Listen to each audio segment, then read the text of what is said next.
Welcome to Bedtime Stories. My name is Stephanie. I work at Branch Books, and today I'm going to read you Oats and Wild Apples by Frank Ash.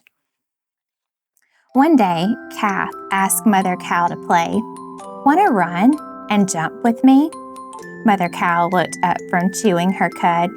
Sorry, but I'm not in the mood. So Calf decided to play on her own. Running through the pasture, she kicked up her heels, jumped into the air, and fell flat on her face. Hee hee hee, Calf heard laughing. She stood up and walked over to the fence. Who laughed at me? I did, said Fawn, stepping out of the shadows. He jumped over the fence. Wow, what a terrific jump, exclaimed Calf. Oh, that was nothing, said Fawn, nibbling some grass from the pasture. Tasty, but I like wild apples better. Want to come chase butterflies? Sure, said Calf. I see one over there. And they both ran after it. As soon as they got close, the butterfly fluttered up into the sky. Round and round the pasture they frolicked until the butterfly flew through the fence. Come on, cried Fawn. It's getting away. Calf hesitated. What would Mama think? Then crouching down, she squeezed under the fence and followed Fawn into the forest. Fawn was waiting by the brook. You took too long. It got away. But watch this, he said, and nudged a frog with his nose. The frog hopped and landed in the water with a splash. That looks like fun, exclaimed Calf. Can I try? Now Calf and Fawn had a new game, frog nudging. After a while, Calf said, I better be going home now. My mama will be worried. Oh, don't go, cried Fawn. Come with me, and I'll show you where the wild apples grow. Calf had never tasted wild apples before. Okay, she said, but then I really have to go. Follow me, said Fawn, and he led Calf deeper and deeper into the forest. Where's your mama? Asked Calf as they walked beneath the tall pines. I don't know, said Fawn. We got separated last night when the wolves were chasing us. Wolves? Exclaimed Calf. That sounds terrible. Only if they catch you, replied Fawn. But aren't you worried that you'll never see your mama again? Asked Calf. Fawn didn't answer. For a long while they traveled silently through the forest. Fawn was thinking about his mama, and Calf was thinking about hers. She was also thinking about wolves.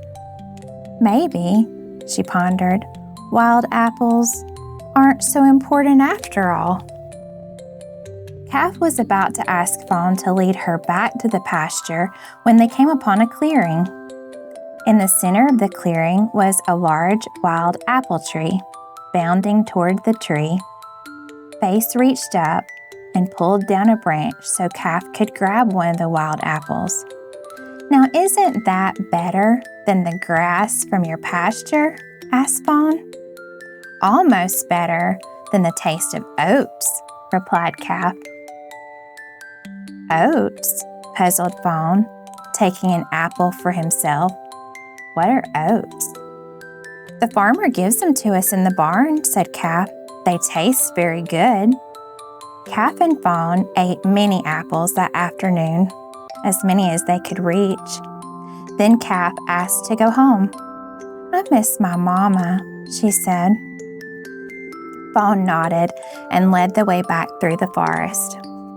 By the time they got to the pasture, the sun was going down and the pasture was empty. Mama, cried Calf. Mama's gone. I want my mama.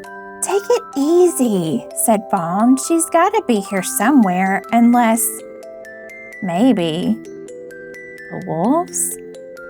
Oh no, moaned Calf. The wolves got her. And she began to shake with fear. But suddenly, she stopped Silly me, the farmer, of course, he must have taken her back to the barn. The barn? Said Fawn. That's right, said Calf. It's that way, behind those trees. Now Calf led the way, smelling the strange smells of the barnyard. Fawn followed Calf past the farmer's house, the chicken coop, into the dark shadows of the barn. Calf knew exactly where to go to find her mother. Rushing up to her side, she called out, "Mama, where have you been?" "Where have you been, child?" exclaimed Mother Cow. "I was so worried. I was afraid my milk would turn sour." "Mama, this is my new friend. May we share some of our oats with him?" "Help yourself," said the Mother Cow to Fawn.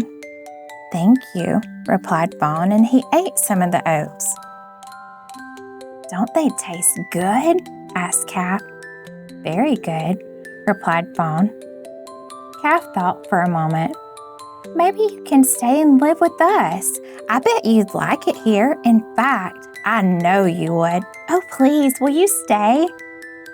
Fawn was just about to answer when a shadow appeared at the door. When Fawn saw who it was, his heart leapt with joy. "It's my mama," he cried.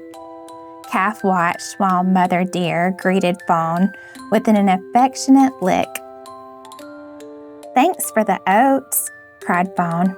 "You're welcome," replied Calf. "Thanks for the wild apples." And she watched while Fawn and Mother Deer bounded into the night. The end. See you next time.